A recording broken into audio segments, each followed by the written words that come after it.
On poursuit la conf avec le CETIM. 15 minutes pour apporter un éclairage complémentaire sur le sujet qu'on vient de traiter en table ronde ou bien en keynote.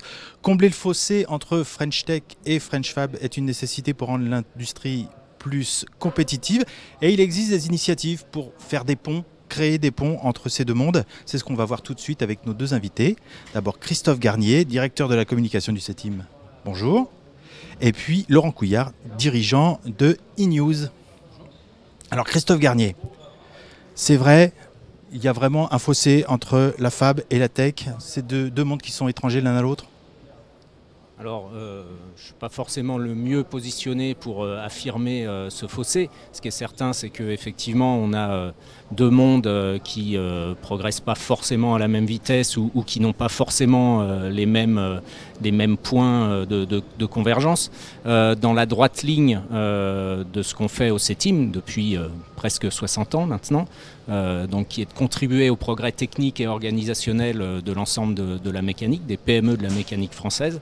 Il nous a paru intéressant aussi depuis quelques années de contribuer à ce rapprochement, notamment en référençant certaines startups dont on estime qu'elles peuvent avoir une valeur ajoutée dans la filière mécanicienne. Ça se passe dans la mécatech du CETIM. Il y a quoi? Il y a plus de 150 startups qui sont référencées, je crois. C'est ça. Depuis 2018, on a aujourd'hui 160 startups référencées.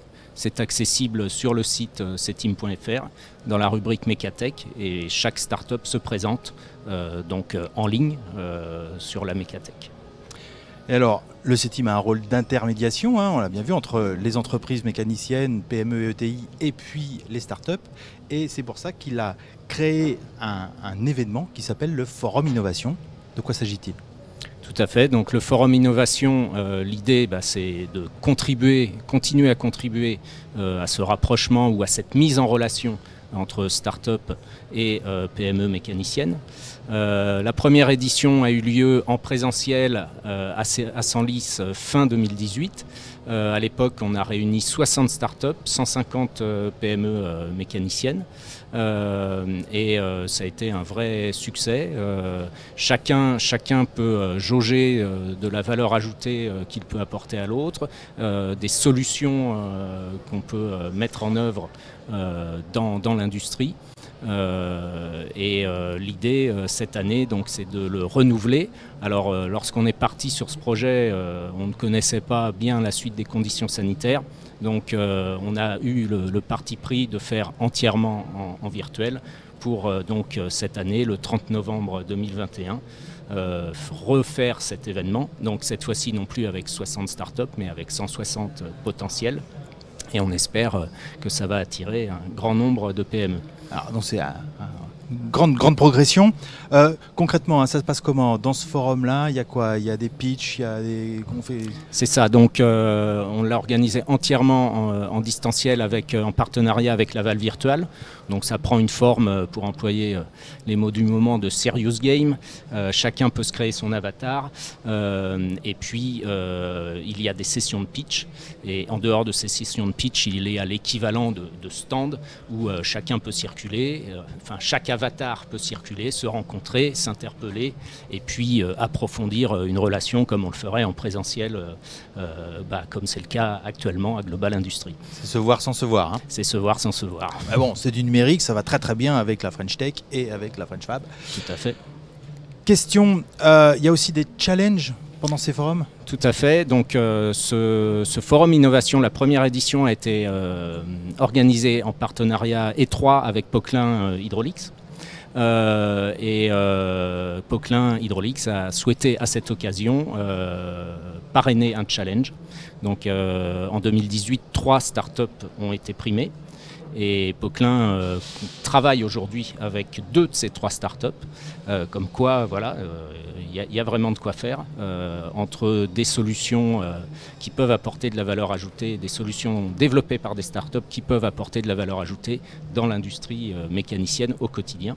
Et donc pour cette nouvelle édition, nous avons à nouveau le partenariat et le parrainage de Poquelin Hydraulics, mais aussi de Tecné. Pour cette prochaine édition, et donc il y aura à nouveau un challenge entre startups. Voilà. Alors, on redonne les dates, c'est 30 novembre 2021, donc entièrement en ligne. Tout le monde peut s'inscrire d'ores et déjà via le site cetim.fr. Dans la rubrique agenda, vous y trouverez l'événement référencé et ensuite donc l'accès à la plateforme. Voilà. Et après, vous créez votre avatar et vous participez au forum. Exactement. Que vous soyez soit une start-up, soit une PME. L'idée, c'est de créer du lien et de créer des ponts entre les deux. Tout à fait, merci. Laurent Couillard, vous êtes une jeune entreprise qui propose des technologies nouvelles, plutôt pour le monde de la production, avec eNews. C'est-à-dire, vous êtes à cheval entre les deux, vous, finalement. Exactement. Nous sommes à cheval entre les deux. Nous sommes un éditeur de logiciels en mode SaaS qui aide les entreprises à passer du modèle vente de produits à vente de services. Donc, tout ce qui est transformation numérique liée à l'usage du produit dans la vraie vie et les services digitaux qui peuvent compléter le produit. En particulier, on parle beaucoup de services autour de l'éco-efficience, la capacité d'améliorer la performance de l'équipement ou de la ligne, c'est évident, mais aussi sa performance d'empreinte écologique, les réductions de consommation, que ce soit de l'eau, de l'énergie ou des matières premières en général. Alors en profiter, du coup, on va présenter eNews, c'est quoi? Donc eNews, c'est cette solution logicielle qui intègre à la fois la capture des données, la transformation des données et la restitution aux personnes qui sont dans les usines. On est aujourd'hui sur un peu plus de 150 sites industriels. On a 1500 machines, un peu plus de 1500 machines qui sont connectées et pour lesquelles on fait des modèles prédictifs, soit des défaillances, soit des optimiseurs. On optimise la quantité d'eau utilisée dans les nettoyages en place dans l'industrie agroalimentaire. Ça fait à peu près 30% d'économie d'eau. Et d'ailleurs, on vient de recevoir le Global Awards de la solution éco-responsable de 2020 qu'on n'a pas pu avoir puisque le salon Global Industrie n'avait pas eu lieu. Alors, mais on l'avait eu quand même. Bravo, un peu en retard, mais bravo quand même. Voilà. Mais ça, c'est plutôt de la techno, de la tech en fait, finalement. Et vous êtes French Fab. Alors voilà, nous on s'affiche volontairement French Fab parce que 100% des problèmes qu'on essaye de résoudre sont des problèmes industriels. On est 100% dédié aux problématiques industrielles et donc en apporteur de réponses à ces problèmes-là, on s'affiche en tant que French Fab. C'est évident aussi qu'on utilise des technologies qui sont aussi déployées et de façon assez visible et, comme vous le disiez, rapide dans la French Tech, que ce soit l'intelligence artificielle ou l'ensemble des éléments de connectivité, des smart sensors qui sont liés là-dessus. La différence, c'est que nous, on est vraiment nés pour et uniquement focalisé sur cette industrie manufacturière avec ces problématiques. Donc la French Fab est tout à fait naturelle dans notre affichage. Ouais, c'est votre monde en fait. C'est notre monde, exactement. Vous faites le même constat, vous voyez quand même un fossé entre la tech et la fab Il y en a un clairement qui est... On n'est pas très nombreux des startups qui travaillent dans l'environnement de la French Fab réellement. C'est-à-dire qu'on a des gens qui essayent de faire du multi-industrie. Ça, je les mets un peu de côté, mais globalement, 90%, 95% des startups qui naissent aujourd'hui sont plutôt dans des mondes qui sont absolument inconnus de l'industrie et ces startups-là ne connaissent pas le monde de l'industrie. Donc on a quand même un fossé entre les deux qui est lié à la méconnaissance des problématiques à résoudre dans l'industrie. On parle beaucoup de l'écologie. L'industrie doit apporter des réponses à l'écologie et elle sera en première ligne pour répondre à ces problématiques-là. Et donc comprendre les problématiques écologiques d'une usine, c'est aussi essayer de trouver des solutions tech pour cette industrie. Et malheureusement, il y a peu de connaissances de ce sujet-là et on dit plutôt que l'industrie, c'est le mauvais côté de la force, du côté écologie, c'est celui qui pollue, c'est celui qui fait pas bien, etc. Alors c'est là où il y aura les solutions et qu'il faut trouver des solutions. Donc il faut arriver à faire ce pont entre French Tech et French Fab. Ouais. Alors justement, vous êtes aussi à l'origine d'une initiative pour rapprocher les industriels des offreurs de solutions tech, enfin de solutions qui vont résoudre leurs problèmes au quotidien sur le terrain. Et avec une particularité, c'est que vous favorisez le Made in France. Et ça s'appelle donc plateforme Boost French Fab. C'est quoi ?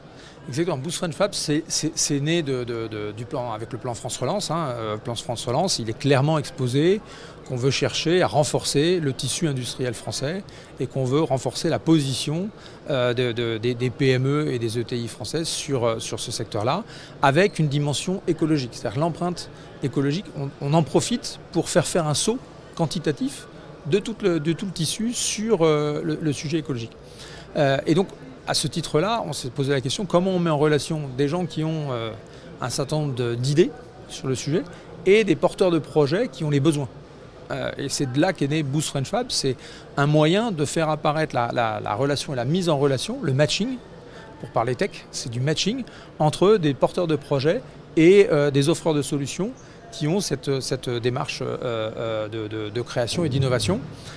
Et bien sûr avec une composante française, puisque l'objectif c'est que dans les 35 milliards, le maximum reste dans l'Hexagone pour pouvoir ruisseler à la fois sur les grands groupes qui ont les besoins et les PME ou les startups comme nous qui sommes capables de fournir des solutions. Ouais. Et c'est une plateforme qui est en plus avec l'initiative du CETIM qui vient interférer justement pour qualifier et apporter son savoir-faire pour aider au matching. Parce que ce n'est pas simplement qu'une mise en relation. Ça, c'est pas forcément le plus difficile et on a des salons pour le faire. C'est pas juste un catalogue, quoi. Hein, c'est pas juste un catalogue. Le sujet, c'est vraiment de qualifier et d'apporter l'ensemble des briques nécessaires dans une démarche construite autour d'un consortium pour aboutir à un succès. Et le CETIM est un acteur de validation, de qualification d'abord et de validation ensuite de l'ensemble de ce consortium. Et alors, ça marche comment? Qu'est-ce que je fais? Je suis une entreprise, j'ai un projet déjà, enfin j'ai un vrai projet, hein, je n'y vais pas comme ça par hasard. Je vais sur la plateforme, comment ça se passe? Qu'est-ce que je fais? Alors, il y a deux natures d'acteurs, hein. Il y a les offreurs de solutions, donc là, vous allez sur Boost French Fab, vous avez le moyen de vous inscrire en tant qu'offreur de solutions. Je me fais référencer. Référencer, mais aussi de qualifier vos compétences et vos centres d'intérêt, qui sont les éléments de caractéristiques pour faire du matching. Et puis je suis porteur de projet, cette fois-ci c'est une entreprise qui a un besoin industriel, vient l'exprimer, d'abord en mode brouillon, en posant les questions, en ayant la participation du CETIM pour bien qualifier, bien formaliser le projet en lui-même, bien le cadencer, le cadrer, et puis le rendre public, et automatiquement le matching se fait dans la plateforme, et les interactions commencent à l'intérieur de la plateforme pour formaliser la création du projet et interagir sur sa réalisation. Il y a déjà des... Alors déjà, ça prend du temps? C'est instantané ou quoi? Ça prend du temps, pas plus que d'écrire un projet. De toutes les façons, le porteur de projet doit formaliser et l'intérêt c'est qu'il est aidé pour le faire. Donc je dirais ça prend le temps normal, mais avec la valeur d'être aidé et de cette contribution de l'équipe pour le faire. Et puis derrière, c'est quasiment instantané dès que le projet est publié. Et après, c'est une question de montage du projet, d'équipe, pour sélectionner les offreurs qui viennent proposer leur idée en réponse au cahier des charges. Donc ce n'est pas simplement une interaction, c'est que pour être offreur de solutions et répondre à un projet, je viens justifier la raison pour laquelle je voudrais participer à ce projet-là. Et donc il y a déjà cette phase de qualification qui est super intéressante. On a déjà un petit peu de recul hein, sur les résultats de cette plateforme-là. Il y a beaucoup de projets qui ont été il y a plus d'une trentaine de projets qui sont déposés, qui sont partagés. Et puis il y a une cinquantaine de projets d'ici la fin de l'année qui vont être ajoutés sur la plateforme en tant que projet. En tant qu'offreur de solutions, on est à plus de 200 offreurs de solutions sur la plateforme. Donc on a vraiment cet écosystème qui commence à interagir. Et on voit des projets se monter. Donc c'est des projets qui ont un délai de mise en œuvre, donc qui ne sont pas encore réalisés, mais c'est des projets dont le consortium se crée. Et donc après, le plan d'action est en route pour pouvoir délivrer les différents éléments qui vont amener au succès de chacun de ces projets-là et qui vont participer à faire monter les compétences et les performances du tissu industriel tel que est fait et tel qu'a comme objectif le plan de France Relance. Alors, et puis le Premier ministre l'a annoncé sur le salon, ça continue, le plan continue, les aides vont continuer pour partie. C'est ça la bonne opportunité. Le sujet, c'est qu'on vient de vivre une crise extrêmement importante. Ça permet de faire deux choses. Il y a deux choses qui sont importantes. C'est de prendre en compte ce qui vient de se passer. Et donc, effectivement, le digital a un impact parce que tout le monde a une obligation de faire du digital alors qu'avant, on se demandait si ça valait vraiment le coup. Là, le Covid, ça a rendu le système obligatoire. Donc maintenant, il n'y a plus de débat. Donc, ça a fini de confirmer le besoin du digital. Et le deuxième, c'est une opportunité absolument fabuleuse avec 35 milliards injectés par l'État de faire monter en compétences et en compétitivité ce tissu industriel. Et c'est là-dessus qu'il faut en profiter, mais à tous les échelons, c'est-à-dire qu'au niveau d'un porteur de projet, au niveau des gens qui ont des solutions, qui développent, qui se créent une base, parce que le meilleur moyen de développer une solution, c'est d'avoir des clients. Donc quand on est offreur de solutions, ce qu'on veut, c'est des clients, et quand on est porteur de solutions, on a un problème. Et donc ce qu'il nous faut, c'est des solutions. C'est ça le matching. Voilà. Et c'est la vocation de la plateforme. On rappelle, alors on est fournisseur de solutions ou bien porteur d'un projet, on va sur la plateforme, c'est quoi l'adresse? Boost French Fab, boostfrenchfab.fr. Voilà, tout simple. On a un petit peu de temps, alors du coup, Christophe Garnier, on va peut-être aborder un autre truc, c'est une question piège, mais ouais. Le réseau CTI a développé aussi un outil qui permet aux gens de les flécher vers la bonne aide. Tout à fait. Alors par contre, je ne vais pas forcément être capable d'énoncer l'adresse du site web à la lettre. Hein. C'est Relance Industrie quelque chose, mais si on tape réseau CTI Relance Industrie sur Google, CTI CPDE. CTI CPDE, merci. Comme ça. .fr. Oui, l'idée, c'est tout simplement de dire actuellement entre plan de relance, entre ce qui existait déjà à l'échelle nationale, régionale, voire des fois très locale même. Il y a des agglos, des communautés de communes qui produisent des aides. Alors là, on est vraiment dans l'aide financière, l'accompagnement financier. Et donc, ce que le réseau CTI, donc réseau des centres techniques industriels, a cherché à faire, c'est à recenser ces aides en les taguant plus précisément sur bien évidemment tout ce qui pouvait être directement fléché sur la relance industrielle, que ce soit de l'investissement, de la réorganisation, mais vraiment sur le secteur industriel manufacturier. Et donc c'est une sorte de, c'est un moteur de recherche. La source, ce qui est intéressant, c'est que c'est directement plugué sur les sources officielles, que ce soit État, région, collectivité, et ça facilite grandement la recherche d'aide potentielle. Donc il ne faut pas hésiter, il faut aller voir. On a un projet, on a déjà commencé à établir éventuellement son financement. Il ne faut pas du tout hésiter parce que des aides, il y en a. Et il suffit d'aller les chercher entre guillemets, mais en tout cas déjà ça aide à y voir plus clair sur ce qu'on est potentiellement capable, ce à quoi on est potentiellement capable d'accéder. Ça permet de les trouver. Le Premier ministre disait qu'il fallait absolument simplifier l'accès au dispositif. Eh ben, ça y participe. C'est un outil, oui, pour simplifier l'accès à toutes ces aides. Donc on le voit, et certes il y a un fossé entre la tech et la fab qui existe mais qui s'amenuise petit à petit. En tout cas il y a des outils pour essayer de combler ça et de faire des ponts entre les deux mondes et d'arriver à ce que tout le monde se parle mieux et gagne en efficacité, en compétitivité.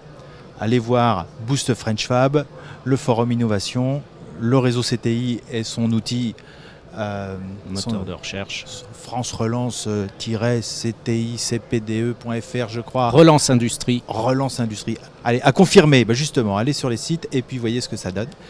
Merci beaucoup à tous les deux. Merci.